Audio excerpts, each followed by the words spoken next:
All right, so looking at number 2 here, it says a ladder 10 feet long rests against a vertical wall. The bottom of the ladder slides away from the wall at a rate of 1 foot per second.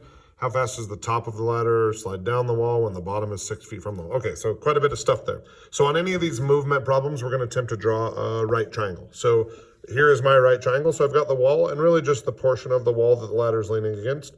I've got the ground, just the portion that the ladder is creating, essentially. And I've got the ladder. So when I draw this picture, this I call my generic picture. So this should represent any moment in time. So I can only put numbers on things that are constant. So I can't put the 6 feet from the wall because that's a changing thing, but I can put that the ladder is 10 feet long. It is 10 feet long and will always be 10 feet long. So then I'm going to label this side X and I'm going to label this side Y, since those are changing.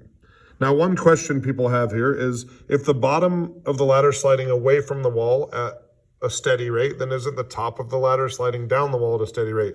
And the simple answer to that question is no, it's not. So if you think about this, so let's say we have a 10-foot ladder.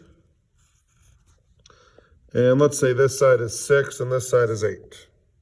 Okay, so let's say the bottom moves out 2 feet. Well, that seems pretty good, because now this side is still 10, this side is 8, and this side is 6. These numbers hold up to Pythagorean theorem, okay? But what if this bottom slides out 2 more feet? Then just a ladder on the ground 10 feet long.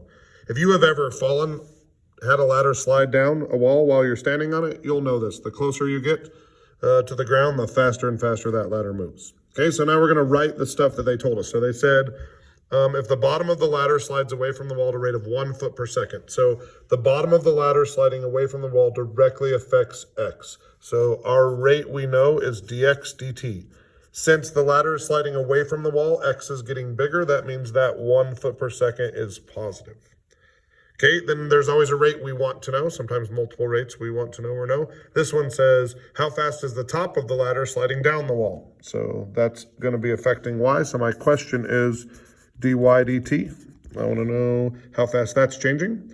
And then it says my when information is when the bottom is 6 feet from the wall. So that's when X equals 6. Okay. So I have to relate these variables. So I'm going to do that using Pythagorean theorem. So I'll go x squared plus y squared equals 10 squared, or 100. I take the derivative, again, everything with respect to time, implicit differentiation. So the derivative of x squared is 2x, but then that's times dx dt. And then that's 2y times dy dt. And then the derivative of 100 is just 0. Okay? So now I can plug in everything I know. So I know that dx dt is 1, and I know that x is 6. So I have 2 times 6 times 1. I don't yet know y, and I don't know dy dt. That's the thing I want to know. In order to find this y, I'm going to go draw what I call my when triangle. So the triangle that's happening at the specific moment in time. So my when triangle still has a 10 and it has a 6. And if I use Pythagorean theorem, this side would be 8. So that means when x equals 6, then y equals 8. So I replace y with 8 and I have dy dt.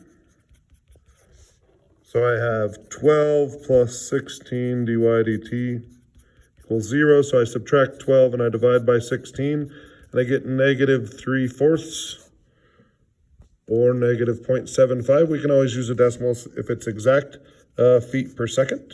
Except I want to be careful when I answer this question. So the question was, how fast is this side sliding down the wall? And I don't want to say it's sliding down the wall at negative 0.75 feet per second. So I'll say it is sliding down the wall at 0.75 feet per second would be the answer in words.